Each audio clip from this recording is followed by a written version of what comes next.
Speaking of embarrassing, having another sucks, and they did it. So, what are you going to do? Beat on them for an hour? Maybe. Josue, are you good? You picking your nose over there off camera or what? We good? He might be good. He might be good. He might be good. Should we let him in? Let's give him a shot. Let's give the guy a shot. Straight out of Brogdon. Yep. John, that's exactly what you want to do is beat up on this team for an hour. What are you talking don't. I actually hate doing it after. What do you mean? Yeah, dude, you're not fooling anybody. I hate doing it after these types of games. It's just like, it's just such a gross game.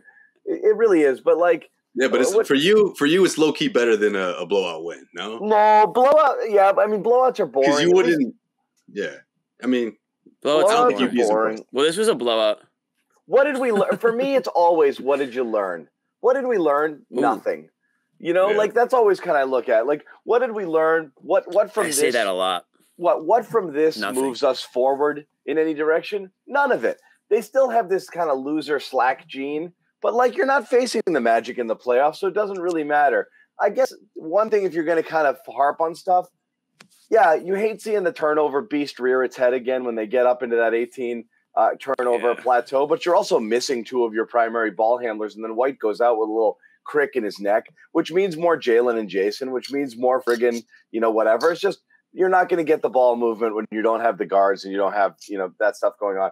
The one thing that sticks to me is they letting the refs get in your head. A lot of people be like, the refs tonight, man, were brutal. And yeah, if you look at the fouls and the free throws, yeah, I mean, Celtics are supposed to be getting more calls than the Magic. It's just how it goes. No, should be. Right. It should just be fair. It should be fair. I agree, Jimmy. What I'm saying is, you're not accustomed to getting jobbed, like to letting them get all the 50-50s and you getting none. That's what's kind of weird. Mm-hmm. But like, don't let it get to you. Like, I mean, Grant should have gotten 3 Ts tonight, and Tatum should have gotten 2. They just couldn't stop with that stuff. They still let that shit affect them like crazy. The sulking, pouting. That's the worst version. I hate seeing that. Like, you get nights where your shots don't drop, fine. But you see that just like, those ones are brutal to watch. Did we get an explanation on what happened to Tatum? Like, why did he leave the game? That was the game. They couldn't withstand that time that he missed. Yeah, but no, Jimmy, they still had time to make a make a No, I know they had time to come back. That was poor execution by the Celtics, man. Yeah, they were up, weren't they? And then they were down like double digits by the time he got back into the game. Yeah, that's true. I mean, Orlando went on that. I want to say it was like a 20-5. No, it was like 20-5 or something. 20-5. Well, that was the big one, right? Yeah, Tatum was out right towards the end of that. But either way, though, it was a 9-point game when he came back in, and the poor execution. You go, then I go between him and Jaylen Brown. That wasn't doing them any favors. I mean, Al Horford hit a big 3. Derek White got in the middle, got the 3-point play, but like they needed more of that. They needed more of moving the ball around, looking for the better shot instead of like these guys taking turns again. I mean, Jalen was what? He was scoreless in the 4th, right? Like he was. I mean, why was that the game plan? Easy, I thought Josue. Easy. When Tatum was going to take the 3 and then he just swung it to Hauser because he's just like, look, that's the only guy on this court I trust. And since I have 2 guys on me and there's 2 seconds left on the shot clock, Hauser, save us. And he made that 3. I thought that was a big shot. That was a big shot. Hauser had a couple shots. The Tatum skip pass? They couldn't build off of those. Yeah, the Tatum, when he knew he didn't have a good shot there, instead of chucking it up, he threw it to the one guy he trusted, it seemed like, and that was Hauser. And Hauser nailed it. Like, that was big. But Hauser was one of the few guys that shot the ball well in this one, outside of Tatum and, I mean, outside of the Tatum and Brown sort of taking turns there, but neither one of them really shot. You want to look for something eye-popping? I mean, this has been a story all year. Tatum's the plus minus on us. Yeah, the Tatum on the court, off the court numbers are pretty staggering. It's plus 300 something with him on, minus with him off. But you're always going to run into, and in games like this when you're shorthanded, you really have to stagger. And Tatum and Brown still played 37 minutes each, and would have been more if they didn't clear the bench the last 2 minutes there. But there's those minutes where it's Tatum in the bench and Jalen in the bench, and the Jalen numbers were terrible. And that's kind of been the case.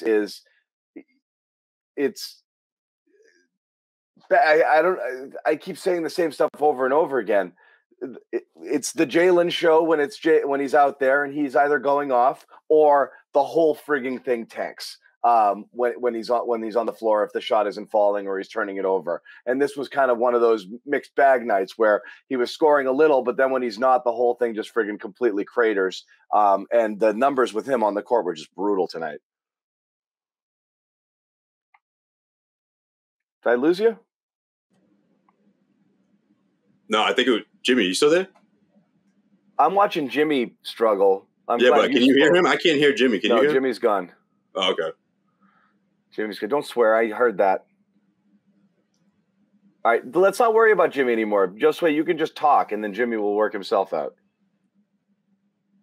Okay. All right. Yeah, you go. He'll let Jimmy do Jimmy.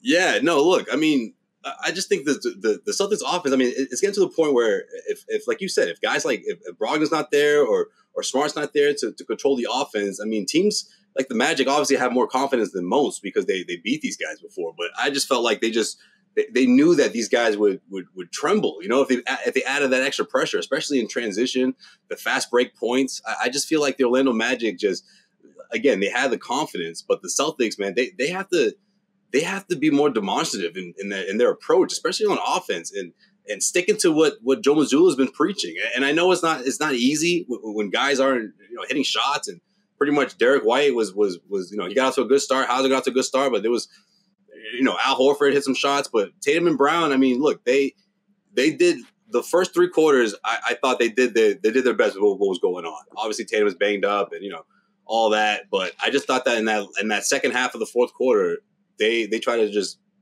bully the Magic, and that's just not going to work. That's not going to work against this team. The Magic had plenty of momentum in that fourth. It was just bad. Hold on one second. I'm communicating with Bobby in the field. Bobby Manning is in Orlando. He will be joining us in a little bit. Professor Sherrod Blakely not available tonight, but he'll be back with us for the Miami game tomorrow. I don't know. They just got beat. I mean, you can point to starters rotation players being out. Just simply look at what happened in the fourth quarter there. The Magic put them away. I mean, they put them away. That was with your starters on the floor. They put them down. I mean, Derek White didn't have a great game himself. Jaylen Brown scored points, but again, the turnovers, the plus minus numbers are obviously not great. Al didn't make a huge impact out there. Again, the Blake experiment there, I'm not sure what you're going to get. You got very little out of Grant. Yeah, he tried it, though. I'm glad he tried it. I mean, I know I've been saying that for a couple of days, but yeah. I know why they do Blake, and it makes sense. If you can sneak a 6, 7, 8 Blake minutes to start, and that lessens how much more you have to play him later, and it allows you to stick with the guys you want to keep in the game for longer. If you start Grant and Horford, you're just screwed because you're going to end up with a lot of Cornette and Blake minutes combined, like together in second units, and that's just not going to play. So you almost have to hide Blake in there, and that's fine. And you did get a Hauser game out of nowhere that was like decent. So this was early season Hauser. He was hitting threes. He was fine. He held his own. But but John, why do we see Cabangeli tonight? Like, I think that was because I didn't think they didn't want to go back to Blake. I think they broke. Well, that yeah, glass. I think that's definitely part of it. But the second part I feel like is because they were just, I mean, they're looking for second chance opportunities. They're looking for extra possessions because that's how dry the offense was, and I feel like that was Mazzulla's sort of last resort. In the first 4 minutes of the fourth quarter, he got you one second chance opportunity, and he picked up a couple fouls. But I mean, that was the best he could. Mazzulla was really reaching at that point, and I don't blame him. I mean, he was looking for extra possessions for these guys, for the offense.